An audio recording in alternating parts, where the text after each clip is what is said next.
Yes, it's Monday. Just came off work, winding down a little bit. It's time for your weekly Monday happy hour here on Out of Bounds, the brand new program right here on the Know Your News Network. I'm John Alba. That's Mia O'Brien, already indulging in libations, and this is a show that I promise you is going to be worth your while. Mia, how you doing today? I had quite the travel back from Indianapolis last night, so this drink is most appreciated. I didn't nearly indulge in as many libations as I should have in Indianapolis, or at least steak and shrimp. Was very low in the steak and shrimp supply, but did go to some great burger joints. I don't know if that's like Midwest or not. I should know that because I lived in the Midwest for a while. But yeah, no, happy to be here. Happy to be kicking off the real week with you, Yes, my good friend. absolutely. Out of Bounds, guys, a brand new program here on the Know Your News Network where we're going to try to bring you the lighter side of the sports world. To give you a little bit of background on both Mia and I, Mia and I are cut from the same cloth. We both came through the same, and this is real. We came through the same Sprung from cages on Highway 9. Sprung from cages on Highway 9 out of Central Jersey, which is very much a real thing. And we came through the same sports broadcasting camp as children. Nerd alert, yes, because normal people go through sportscasting camp. And we've been both involved in sportscasting for the last decade, more or less, I'd say. And Mia, currently, why don't you let people know what you're up to these days? Yes, indeed. Contrary to pop culture popular belief, video did not kill the radio star. After almost 8 years in local television, I have circumvented back all the way to radio, where I began my early wee years of the broadcasting industry at Ithaca College. And so I am currently the director of multimedia production, as well as a host at 1010XL 92.5 FM, which is the home of your Jacksonville Jaguars and Florida Gators. So you can hear me on XL Primetime 12 to 3, as well as that's every day, Monday through Friday. And then Helmets and Heels on Tuesday nights from 6 to 8 p.m., which is the first and longest running all-female sports talk show in the continental United States, which, I mean, considering my other claim to fame is I was the first female host of the Gridiron Report, which is the longest running college sports program in America. Go with the College Bombers. Yeah. A lot of ceilings to be broken in this fine world we live in, John. Yes, of course. And some of you may be familiar with me from the Podcast Heat Network and adfreeshows.com, Conrad Thompson's outlet. Prior to that, I was in local television as a sportscaster. Me and I got to cover some events together in person. Now we're going to do a show together in person for the first time ever, and I'm very, very excited about that. And guys, the best part about Out of Bounds is that you too can be involved in our program as we go through some of these topics. You can obviously comment wherever you're watching this, on YouTube, on Twitter, whatever social media avenue you are. But if you would like to join us, we are all about those super chats. You can send in your super chats for sports moments you'd like to discuss over at www.kynchats.com. So knowyournewschats.com, or as well in the YouTube overlay. We would love to interact with you guys because, Mia, it's all about that hashtag engagement, isn't it?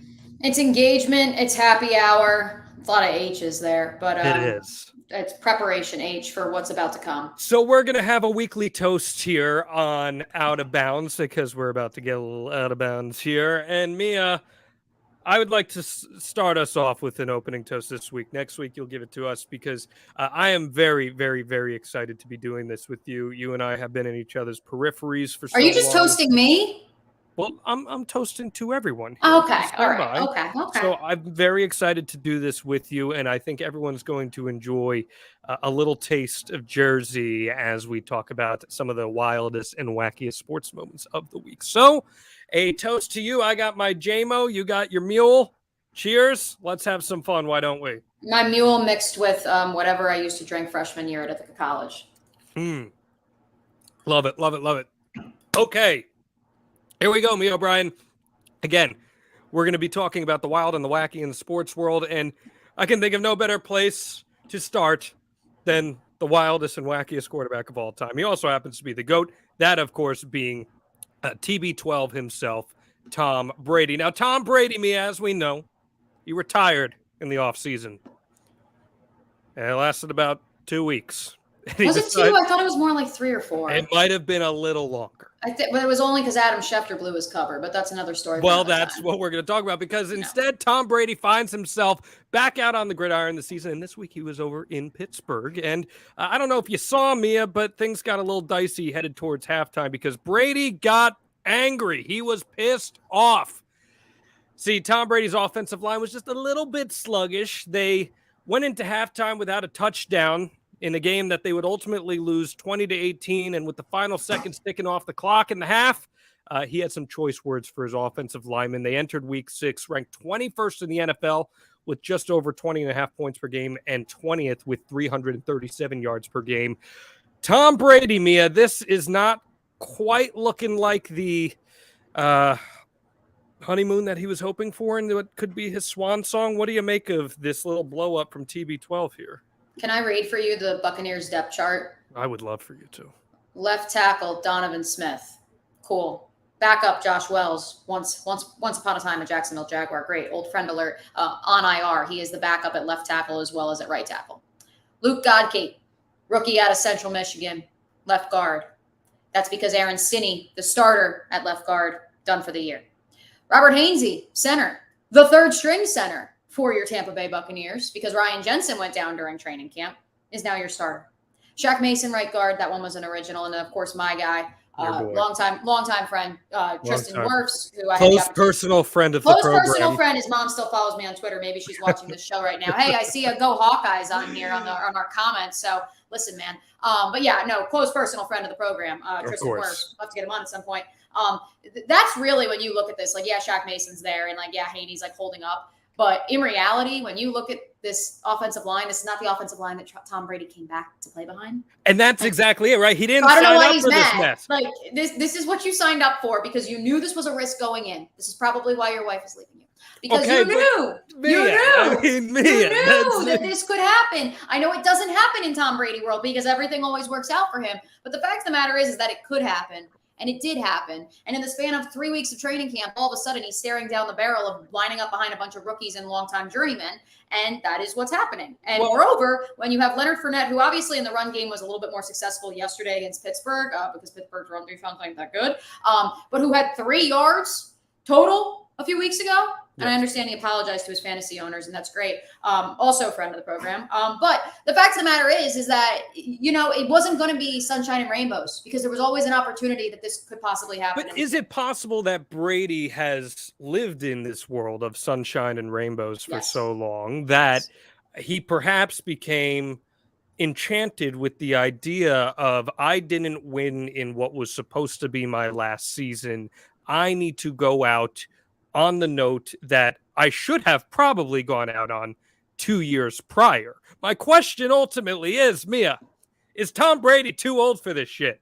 No, Tom Brady's not, but the rest of his team is, and it's a team sport. And if he thought he himself at 45 years old was going to overcome that, he's got another thing coming for him. I kind of wish that I was doing this podcast right now in my workout room / guest bedroom, because my mom got me this awesome yoga, cloth, poster thing that talks about karma.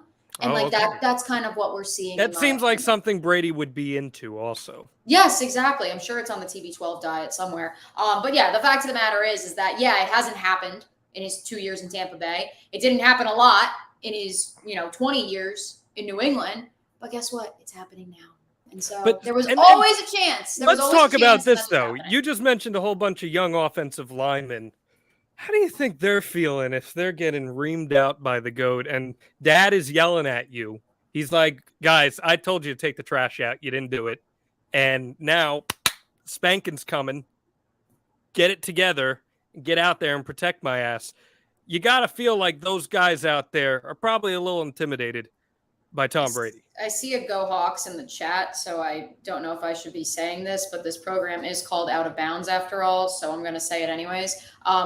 Tristan Wirfs was coached by Chris Doyle, so he's dealt with a lot of tough love in his life. I understand him, but there's some other people. I hate to say it, I'm just saying. I mean, it's there are some guys that grew up in that tough love environment that it only gets them going more. I can't speak it's just for because any Brady of those guys. is but this big mythical figure, right? Tom Brady, like everyone's like half of his offensive he's line were in diapers when he came into the league. But yes, right, continue. sure, but he's this big mythical figure that everyone romanticizes, and sure, there are people who know that he is privately probably a little eccentric. We call that G-tarian in this house, but at the same time, seeing that in the public facade, very few times have we ever seen something like that from Tom Brady with a camera right in his face, losing his cool. I'll bring up what they played it on SportsCenter a few weeks ago of Peyton Manning lighting into Jeff Saturday, and I believe this was like year 4 or year 5 of them being together. And I think they're still friends. I think they both went on to win a Super Bowl a couple months later, went to a couple more AFC Championship games. So personally, I didn't see anything wrong with it. Maybe that's the Midwest hardening me. But yeah, I didn't. Whatever, man. Like, he's just frustrated because he doesn't have an offensive line in front of him, and he wanted to vocalize it. I don't know. He's an old man. He's going to yell at clouds too. Like, get used to it, people. He's 45 years old. So it is what it is. But let's stay in the Patriots universe, John. Oh, which is very much its own cinematic universe in its own right. Before I even get to this next question, I'm about to put there out for you. Tom Brady, I understand that, Fridays are a light practice day in the National Football League. Yes. But Tom Brady got on a plane and went to a Friday wedding. He did. Friday weddings. Listen, as someone whose sister just recently had a Friday wedding, they are not quite Thursday weddings, but they will save you a little bit of money. But they'll save you money. And so here's my thing. Before we actually get to Robert Kraft's wedding to his 47-year-old bride, I actually want to talk about this because I have a very, very strong stance on fall weddings, which is don't do it. And yet here we are for a second consecutive year, and my wonderful college roommates scheduled another fall wedding. And so I did miss the Jaguars Philadelphia Eagles monsoon game a few weeks ago, which is fine. I got to enjoy the beautiful foliage of Vermont, and that was fantastic. Shout out to Emily Lapierre. But yeah, the point is that, it's football season, and maybe that's like the Southerner in me coming out, but like, why are you scheduling your wedding in September or October? And you want to know who scheduled his wedding in October, John? Robert Kraft, the president, owner, the big poobah of the New England Patriots. And yet, Tom Brady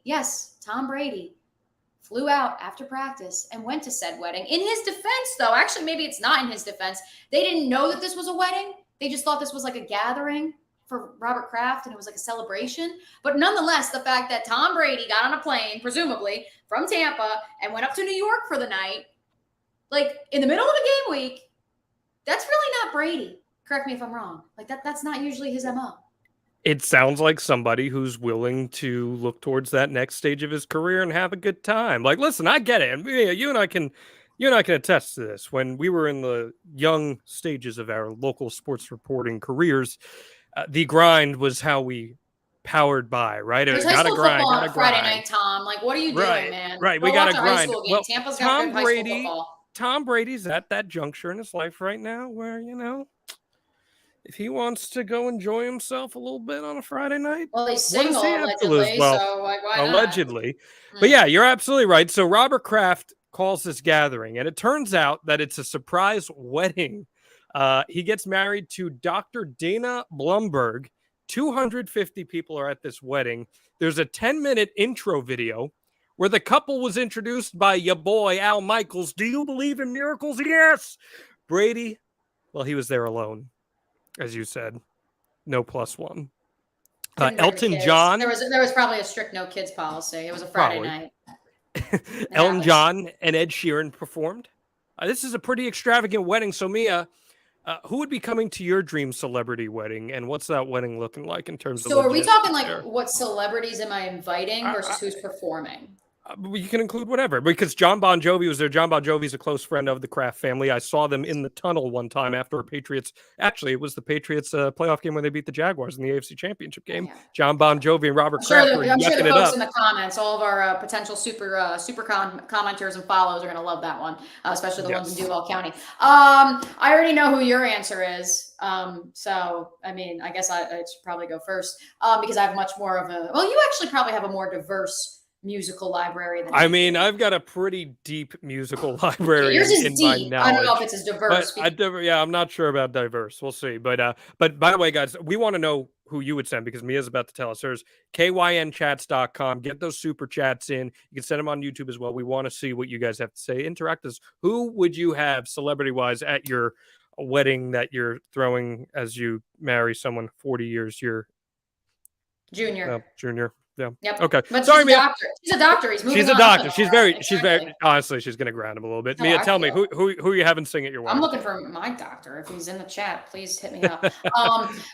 So I am having, it's a diverse group. I'm going to start with my guy, another close personal friend of the program. That is one Darius Hootie and the Blowfish Rucker. Okay, Darius Rucker. Because Okay. not only is he able to perform a wide range of musical selections, but he also enjoys a good drink like you and I. He does. He also would be able to go golfing the next morning, or maybe not the next morning, but the morning of. So he's a great time. So Darius Rucker is number one. And then after that, this one's a tough one because I have not seen the other person that I was going to say live, although close personal friend Rebecca Kopelman, almost her birthday, by the way, if she's listening, she did go see Lizzo over the weekend and said that it was life-changing. Yes, and said it was life-changing. Interesting. So I still have to see Lizzo live to confirm that. But do you want somebody stealing the show at your wedding? Mia? Yeah, I want someone to entertain me and like be the party, and then everyone talks about it for years and years to come. So I'm going to say Taylor Swift. New album coming out this week. Can't wait. I have a very interesting stance on Taylor Swift. Having interned at the Academy of Country Music, I got to hear a lot of industry folks talk about her. And this was before I had ever seen her in a full Taylor Swift concert. Are you about to drop some dirt here? Yeah. So beyond the fact that she wouldn't sign a bunch of Make-A-Wish kids' guitars, that's another story for another time. But beyond that, we'll move past that. What I was told was the story of how Taylor Swift at 14 years old was told that if she wanted to come into the same stratosphere as Garth Brooks, what she would have to do is she would have to own everyone. She would have to own her marketing company. She would have to own her record label. She would have to own her songwriters. She would have to own her parents. And that is what she has done. She has followed the same exact formula as Garth Brooks. Not only has she done that, but then a year later when I went to my first Taylor Swift concert, when I tell you that literally every little thing, and again, I had interviewed her at this point, so I already knew this from like hearing her behind the scenes, that like every little thing, like down to the minute, whether it was the wristbands that light up that they give you when you walk into the concert to exactly which guest she's bringing on which day, she has a hand in every single little thing. I'm all about autonomy. I would feel very comfortable with Taylor Swift performing at my wedding because she would have everything down pat. She's got it taken care of. That's true. Yeah. I like the autonomy there. That's good. Yeah. Obviously, for me personally, I'm having my boy Bruce Springsteen play at my wedding. Like, there's no doubt about it. He's a guest at mine. I don't know. He's a guest. Yes. Are you inviting Tony Khan to your wedding? Duh. Yes. Okay. Tony Khan loves going to weddings, from what I understand. He'd be the life of the party, man. I'm looking forward to it. Jacksonville Jaguars co-president. Inviting Trent Baalke too. I'm waving the white flag. My guy. I said hi to him yesterday. I think he's still scared of me, but that's okay. Love you, Trent. So #masterclass. Oh my goodness. So yeah, it seemed like one heck of a party there that Robert Kraft ended up throwing. Hopefully that it is one that doesn't or it didn't end in any passive aggression or fights, because that's what went down in Carolina, if you haven't heard this one, Mia. Because today, actually, the Carolina Panthers traded wide receiver Robbie Anderson to the Arizona Cardinals for future 6th and 7th round picks, which is the equivalent of stealing from the tip jar when you go buy a slice of pizza. And Anderson was ejected from Carolina's loss to the Rams yesterday when he was seen arguing with receivers coach Joe Daly on the sideline. And eventually, this whole new coaching regime, because as we know, your boy is no longer in charge down there. Matt Rule is. It was fun while it lasted. It was Go fun Temple while Owls. it lasted. Steve Wilkes, the interim head coach, basically sat him down, said, "Get out of here," and sent him to the locker room. And Robbie Anderson actually ended up taking to the media after the game, and he tried to provide some perspective here in what exactly happened. He said, quote, "It's 3rd down. I'm being taken out of the game. I don't think I should be okay with that. You know what I'm saying? So I made a comment. It's money down. Why am I being taken out?" And that's that. Well, now he's being taken out of Carolina, Mia. And it's got me thinking, if you were just unhappy with your employment, shouldn't you just throw a little bit of a temper tantrum and get your way out of there? Seems like an easy way out of town. I mean, he's getting rewarded. He's going to get to go play somewhere else. Yeah, but I don't Kyler really know Murray. if at this but at this point in time is playing for Keim and Cliff Kingsbury really a reward at this point in time, because yes, Hollywood Brown could be done for the year with that foot injury that he sounds suffered like yesterday. he is. Right, and so that was part of why this trade was made. And DeAndre Hopkins is returning next week, and I do think that'll change the dynamic of that offense, so that they put up more than 9 points against a mediocre Seattle defense. Although, listen, Seattle has surprised this year. Geno Smith, the reclamation project, I'm here for it. But yeah, I mean, it's kind of funny. Like, the Carolina Panthers the last 3 years have been the ultimate, let me just throw a Band-Aid over it franchise. Yeah. And now they've kind of passed the torch to the Arizona Cardinals, and they have literally passed Robbie Anderson along. And that was after Robbie Anderson spent time in New York, where during that regime, they were literally throwing Band-Aid fixes on things. That's and true. So, yeah, so that's where I find it kind of just this beautiful disaster of sorts with this poor Robbie So you're Anderson. enjoying watching the chaos from afar. You think chaos is I live fun. for the chaos. But it's funny because he leveraged this, and I know you're saying, well, I don't know, right now things in Arizona are a little crazy, but guess what? He's still going to be playing with one of the highest paid quarterbacks in the league in Kyler Murray, who... Yeah, that's true. He was paying with a high paid quarterback in both Baker Mayfield and Sam Darnold. Well, that's another story for another time. Second time. But, can I just quick sidebar? Yes, I do love the irony of Robbie Anderson trying to get out of New York, goes to Carolina, ends up with the same reunites with his college coach, still ends up with Sam Darnold. Yep, that did happen. And PJ Walker. And hey, RIP XFL 2020, because PJ Walker was. You know who actually? This is a super sidebar, and it's not I don't think it's the XFL. It's the USFL. Which one was last year? USFL, because XFL is coming back. The kick returner, punt returner for the Cowboys. I don't even know his name, but Mylanta. That guy is electric factory. Like, I don't know if he's even leading return men this year. I don't have the stats in front of me. I'll be full transparency. But every time I turn on a Cowboys game and that guy returns a kick, I'm like, oh, here he goes. That's what these leagues should be. They should be feeder leagues to the NFL ultimately. And that's how these alternative leagues are going to have a chance at success. But that's a whole nother conversation. I just got a kick out of Robbie Anderson. Dude, once you got into a fight with the coach, it was good on his part. He knew he wanted out. I mean, no offense, but in a very different light, I covered Jalen Ramsey. But do you think we all know what happened there? Do you think he's deliberately trying to get himself out at that juncture? I agree entirely. And it is, again, he goes to a really bad team right now that's struggling, but ultimately the ceiling is very high for him because he's got a chance to play with a quarterback that a lot of people think could still be a big time superstar in this league in Kyler Murray. Like you said, DeAndre Hopkins coming back. So there is an opportunity for Robbie Anderson to be a contributor this year after force feeding his way out of town. Yeah, but also, I mean, the NFC West looks a lot better than. And guess what? The NFL is a what have you done for me lately league. So Robbie Anderson could have this, and it's not going to matter if Robbie Anderson produces on the field for the Cardinals. Nobody's going to care. I mean, good for him then. That's basically what Jalen did. Jalen wanted out, and Jalen got to LA, and he produced, and he did get lit up a couple times in the season opener this year, and also in the Super Bowl. But he got to a Super Bowl and he got a ring. Meritocracy. Even if you have to do OBJ got it. Yeah, man, dude. I don't know. Like you said, off the top, would you do this to your employer? Would you throw a hissy fit? I've thought about it, but yeah. I mean, I'm trying to be better.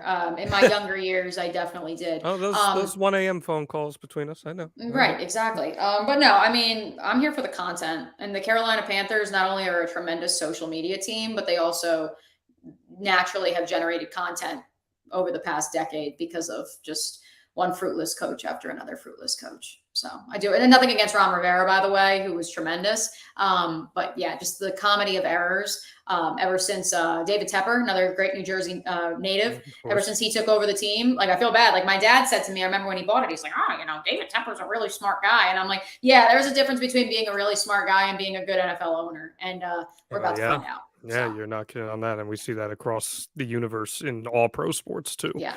All right. Yeah. Are you ready to pivot? I'm ready to pivot from pro football to pro football light, if that's what you're referring to by the SEC. Oh, okay. At first, I thought it was a backhanded compliment about college football. I'm like, No, it just means more, man. Like, I mean, come on now. Yes. So I have first and foremost for our new listeners, make sure you're commenting, make sure you're subscribing. We love when you guys do that. We'll be here every Monday. Happy hour. Cheers to you. Cheers. So make sure you join us. For those who may not be familiar, I covered the Iowa Hawkeyes.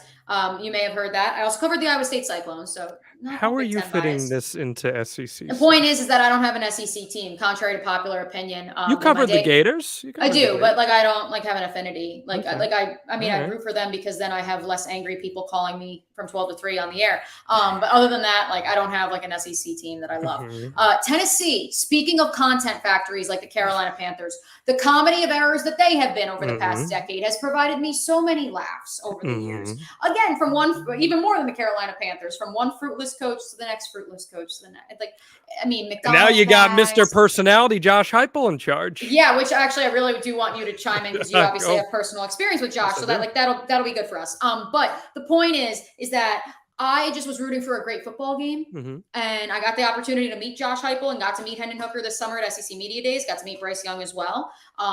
And it was truly a top 5 game I have ever watched in any conference in college football on Saturday night. And that was great in and of itself. But then when I got home after dinner and a night out in Indianapolis and I log on to TikTok and Instagram, that is when the real game truly began, John, because the videos that came out of Knoxville of the fans carrying the uprights out of Neyland Stadium through downtown Knoxville into the river, sawing the uprights so that they'd have a piece of history to take home with them, was truly one of the most organic and beautiful moments in sports that we have seen this year. And I may or may not have stayed up till 1 a.m. Sorry, Mom.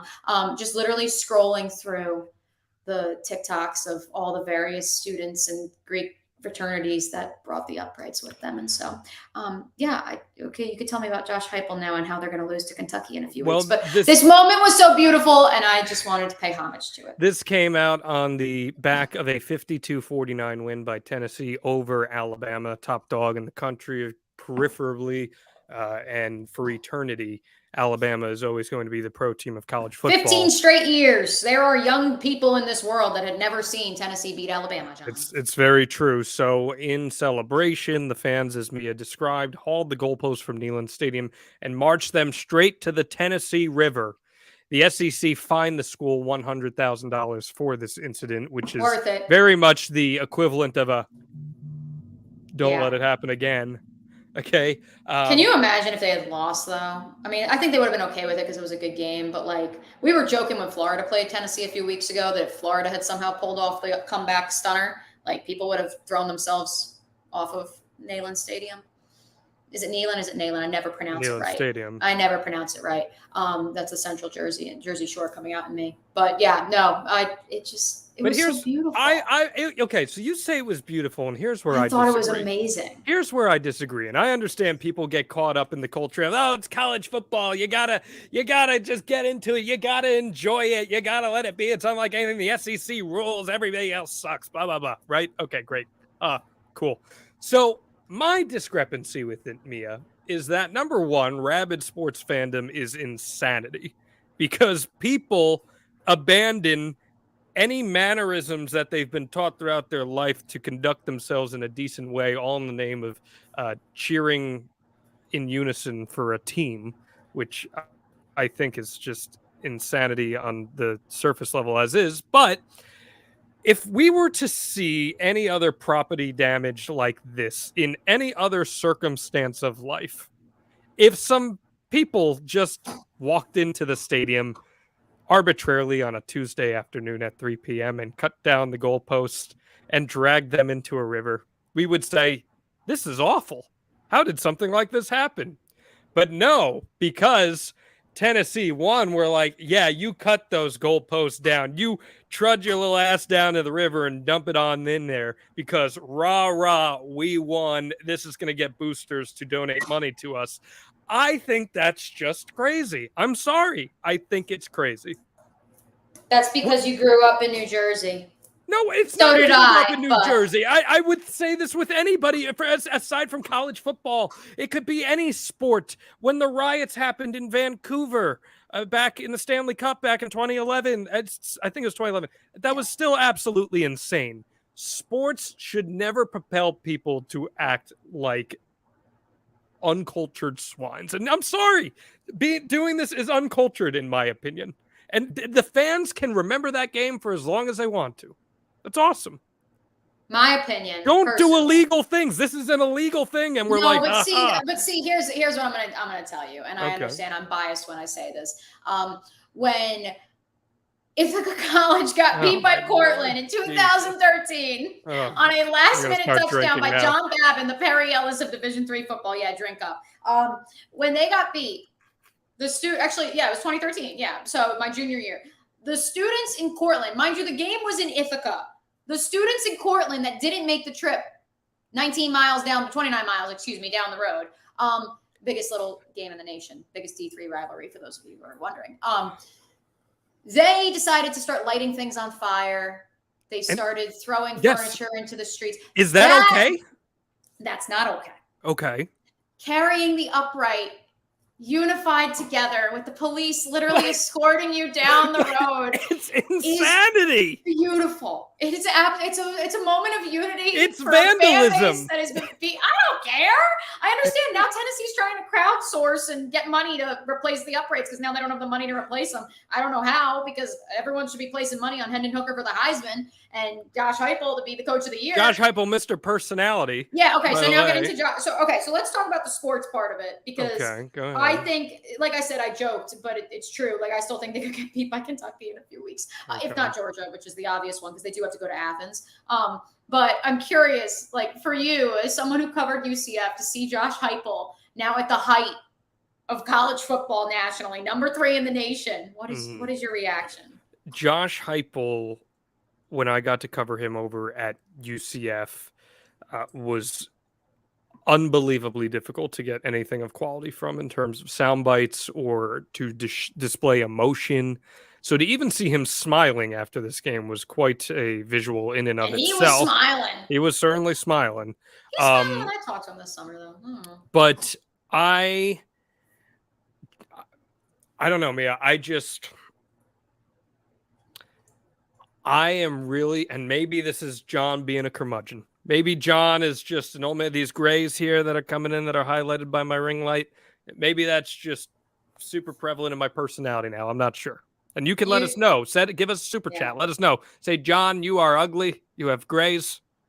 You need to use just for men, whatever. Let us know. We'll happily take that comment. You and Tom Brady are both yelling at clouds. Correct. Together. It's fine. I just think if we saw this in other elements of society, we'd be like, what is going on? This is highly illegal. But now, because it's in the name of football, oh, okay. And meanwhile, also reports surfaced that there were other goalposts at the stadium that have been in storage since 1999. And they are trying to still raise funds because, oh, poor us, we're an SEC school that has no money at all. Get out of here. They're still paying for Jeremy Pruitt in the McDonald's boxes. I understand. That's the problem. They're trying to remind you. And then they had to pay to take all your boys down at UCF and bring them up to Rocky Top. Yeah. Meanwhile, the state of Tennessee and the city of Nashville announced that they're going to build a brand new stadium for the Tennessee Titans with $500 million of public funds. And you've got public school Tennessee being like, we have no money. There's a lot of money in Nashville. A lot of people moving there, John. They're trying to take advantage of all these new Nashvillians, all these Gen Zers that move there. I mean, I don't blame them one bit. No, the good people of Tennessee deserve this moment. They have suffered long enough. Oh my goodness. So wait. All right. So your issue is the vandalism. It's vandalism. Compared to what Cortland did is not vandalism. So your issue is the uprights, which they didn't, like, what did they do? They didn't burn. Like I said, Cortland. They uprooted them and dumped them in a river.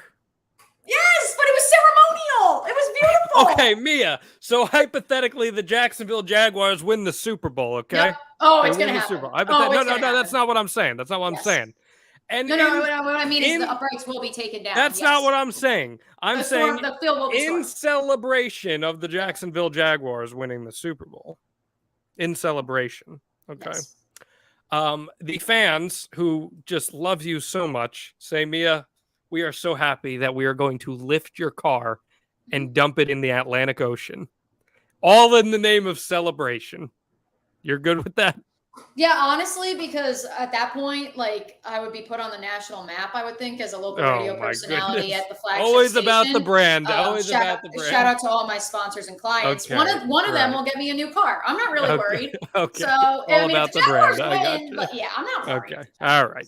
Well, let's pivot away from football now, and let's head over to two leagues in particular that are both getting their season started here. The NHL just got their regular season underway. The NBA getting its regular season underway. The NBA already plenty of fireworks. Draymond Green and Jordan Poole. It's because he was bragging about the pool he's going to get in his new house with his brand new contract. Yeah, it's fine. That was a nice way. By the way, then they paid Andrew Wiggins, and he definitely got the wrong end of that deal because he probably deserved more money. So now it's good to hear that the Warriors are becoming the Dodgers and just have this reservoir of money. And the Rams, it must be something in California. Yeah. I want to find it. So it must be a pot of gold. I would like to find the pot of gold. So I could sit here and ask you for, who do you think's going to win the NBA championship? Who do you think's going to win the Stanley Cup? But quite frankly, we don't take sports seriously on this show. So instead, I want to know, because I'm a very niche individual, what is your most niche prediction for the NBA and NHL seasons that you can possibly give me? So I'm actually going to kind of take this question and turn it on its head a little bit. Okay. My good friends, they're friends of the program. They are truly the friends of the program. That is Titus and Tate, Fox Sports, my favorite college basketball podcast, and NBA podcast and everything else they do basketball. They were discussing this the other day on their show, and I want your take on this, John. Okay. With all the talk of Victor Wembanyama becoming, the next great basketball player when he is drafted, presumably number 1 overall next year in the NBA draft. Rank for me, in your opinion, let's take LeBron, Steph Curry, and Kevin Durant out. Who are the top basketball players in the world right now? Taking LeBron, Steph Curry, and Kevin Durant out, you said? Yes. Who are the top basketball players in the world? Giannis, Jokic. Mm-hmm. Yeah, I mean, those are the first two that come to mind immediately. Okay. Anybody else? Embiid. Mm-hmm. What? Luka. Mm-hmm. So where are we going with this? What do all 4 of them have in common? They're not from America. There it is. And so that is what I am personally, I agree with Titus and Tate. I'm putting the NBA, I'm putting college basketball on notice right now because, the basketball, America was supposed to have brought it to other countries. We are the ambassador. We are the explorers. We bring basketball. We share it with the world. Well, now the world is catching up with us. Sure. And so what I am putting the NBA on notice for is that I do not believe that the NBA will have an American-born MVP for the next 5 to 6 years. Oh, wow. Okay.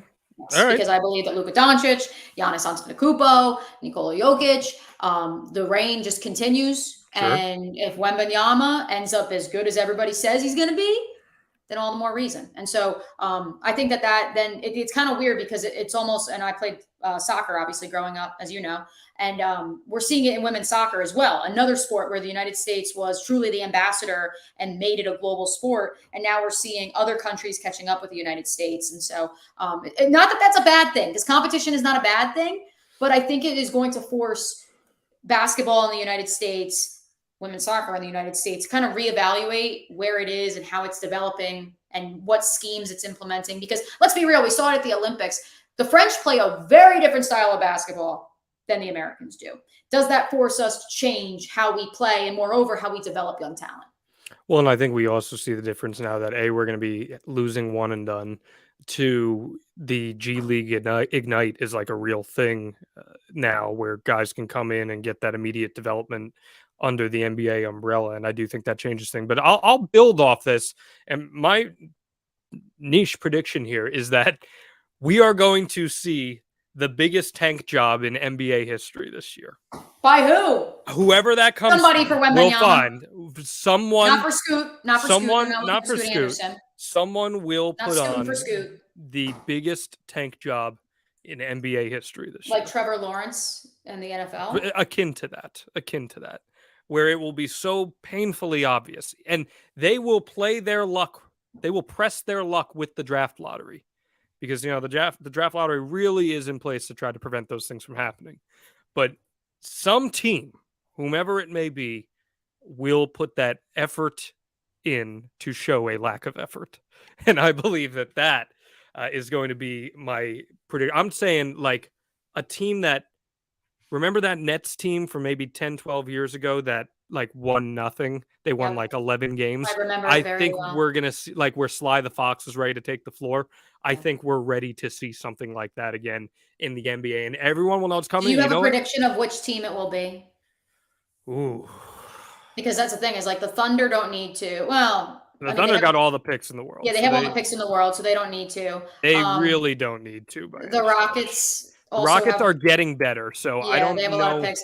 Your Magic out here, the team that you formerly covered. I think the Magic got a lot better, so I don't think it's going to be them. They think they're going to be competitive. I could see a team like maybe the Kings. I could see a team like, especially if Keegan Murray stays. Well, he's not going to stay in. I could see a team like maybe the Pistons being like one more year, guys. Like one more year. Yeah, I could see that. But they really like Cade though, and they like their team that they have. So if you like, I think they think they're going to be competitive. I'm just saying. I think someone will realize early on and be like, you know what, it's worth it. Let's try it. I'm just trying to think of like the perennial cellar dwellers that would like be like, oh well, like. Okay, here we go. The fix is in. Like, who would it be? Because, like, maybe it'd be, and I mean, it won't be this degree because LeBron James is on the team, but maybe. Honestly, not a bad thought because they all have their AARP cards out there in Los Angeles. That's what I'm saying, man. They even if they don't tank for Victor at the end of the day, they are going to need a complete overhaul in the next 2 to 3 years. I'm just saying that again. This is a super niche prediction. LA Wembanyama. And on the NHL side, by the way, I think that Jonathan Quick, who made his name known for destroying the New Jersey Devils in 2012, an East Coast boy from Hamden, Connecticut, nonetheless. I believe he's going to end the season as the New Jersey Devils goaltender, and he's going to lead them. He's going to lead them into the playoffs. There's my take.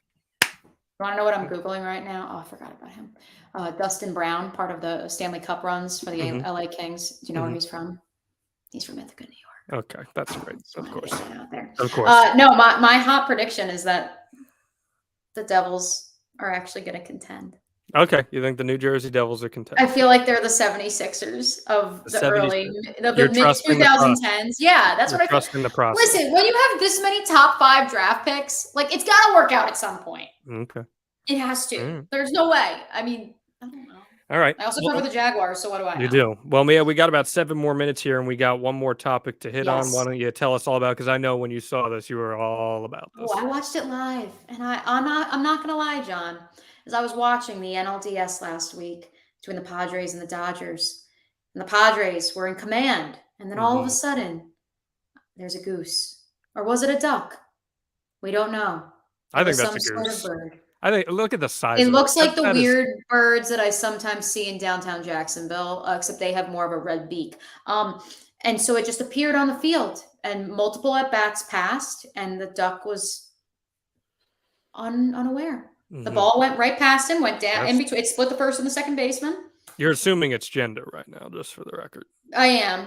It's they. Fine. Okay. They, the duck. The goose. They, the goose. They, the duck, the goose.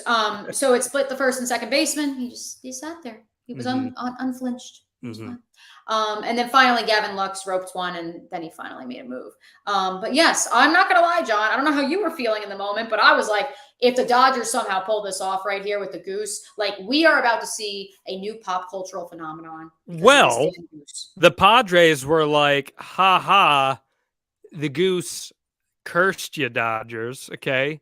So now the Padres are the ones embracing the goose. And they now have they got somebody on base though while the goose was on the field. They did. Oh, they were saying, that they were able to use the juju of the goose to maintain that lead and win this series in tremendous fashion, which, by the way, that NLCS between the Padres and the Phillies is just so remarkable in and of itself. But I do want to say that we have seen many, many rally animals over the years. You remember the rally monkey with the Yes, Angels in 2002? I do. So if I I were love a to good put you monkey. on the spot and you had to pick between a rally goose or a rally monkey representing your team, Mia O'Brien, Monkey. you're picking the Monkey. monkey. Why are you picking the monkey? I was born in the year of the monkey, 1992. Okay. I have an affinity for them. You know what I really would pick though? My animal that I've always had an interest in, but since I moved into my house here in wonderful Northeast Florida and I live closer to the beach, I see a lot of them. It's my mom's favorite animal, and that's the frog. I don't That's think what I we've had rally. any frog I really incidents. want a rally I could frog. be wrong. That's next for me. A rally frog. See, I like the goose because the goose represents me and my essence. I'm a very easygoing guy. I sit where I like to sit. I'm not bothered by the things going on around me. Some might even argue I'm oblivious to the things going on around me, much like Rally Goose. And I believe that Rally Goose could play an integral role in getting this Padres team to believe. Can we they talk can win about the the World fact Series. that someone in the LA Times actually wrote a commentary of the Dodgers should have just been like immediately given a pass to go to the NLCS, if Well, not World Series? that was also ridiculous. There's no doubt Like just about because that. they've had this incredible regular season, therefore they should just be allowed to No, go right. well, and as we saw, I mean, here's the deal. Other than the New Because they York, literally established a super team and pushed off payroll until decades into the future and have this massive payroll that they currently have with their all-star lineup. Yeah, we should therefore just put them in the World Series. well, as we're seeing, the Yankees currently on the ropes as we tape this. The Astros were able to get by the Mariners, not easily, but they were able to get by the Mariners. But the Braves and the Dodgers had a tough time. You play these games for a reason. These long Yep. layoffs are hurting Mhm. these teams. Yep. It is difficult, and when you have the juju of the Rally Goose in your corner, well, man, it's a rough day. That is, you know what it is, man? That is Dave Roberts' payback for stealing second base against the New York Yankees in 2004. In fact, it was 18 years ago today Let that it out. happened. Let it out. Oh, This is I safe watched The space. Captain recently, and it just, it boiled my blood. So I'm going to ask you this before we get to our final segment. Okay. And thank you to everyone who has tuned in and commented. But if it's Padres, Guardians, heaven forbid the Yankees lose tonight because we're both Yankees fans here. Heaven forbid it's that. What does that do for baseball? I mean, you don't care because you're going to watch. I know either way, but I think it's great for promoting some talent that may not be super well known to the mass public. Do I believe baseball will actually capitalize on that? I don't know about that. I think baseball would be shivering in its boots if something like that happened. Now, the one caveat is they are guaranteed at least one megastar in the World Series this year. Because if the Padres make it, Manny Machado and Juan Soto are going to be there. And that's sorry, huge. Fernando. It was fun while it lasted. He had a chance. Yeah. If the Phillies win it, Bryce Harper's going to be in the World Series. So you are guaranteed at least one superstar, if not two, in the World Series. If the Guardians get into it, well, their biggest player is Jose Ramirez, who's a great player, but he's probably not the draw that Major League Baseball marketed yet. The Astros make it. Well, they got Jose Altuve, they got Justin Verlander, they've got Yordan Alvarez, but are those guys the money movers that Bryce Harper or Manny Machado are, or an Aaron Judge is? Probably not. But I do think, generally speaking, there are a lot of intriguing matchups, and it makes me wonder what animal will walk onto the field next. Jordan's been a lot of fun. You tweeted it. A couple other people did that. He's like the closest thing to David Ortiz we've seen. I do believe that. You're not the only one that I saw tweet that out too, and I firmly believe it. And after that home run in Game 1, I was like, yeah, I'm getting Ortiz vibes. I just want to wrap this segment by saying this personally, Mia. I feel like I embody dog dad energy, and I wouldn't hate if we saw like a rally Bijan Frise waltz onto the field. A rally poodle, if you will. Just think what that would do for all the memes, because that's how we should think about things. Do you want to know what I want to think about? If John Alba is actually going to be like Superman and address the fact that he is a Giants fan, if the Giants defeat the Jacksonville Jaguars. I, for one, am grateful I've never doubted the New York Giants. Or the New York Yankees, but especially the New York Giants, who are now 5-1 on the young season, and that is going to be how we leave today's show with today's weekly wager. Yes, we have a weekly wager segment we're going to be doing here every single week on Out of Bounds, and Mia and I will trade off each week making a wager, and one of us will be on the losing end of said wager every week. And what do we got this week, Mia? I let you do our inaugural bet here. If the Giants lose, I need you to take a little cup. Doesn't have to be big, but a little cup of hot sauce and just drink it straight next week. Oh, that's easy. I got that. Even with your acid reflux? Oh, that's okay. I have chronic acid reflux, but that doesn't bother me. I'm all about the heat. I'm trying not to kill you. But that means if the Jaguars lose, you got to do the same thing. That's fine. Easy. Okay. Easy money. How hot are we talking here, Mia? I don't know how much time we have.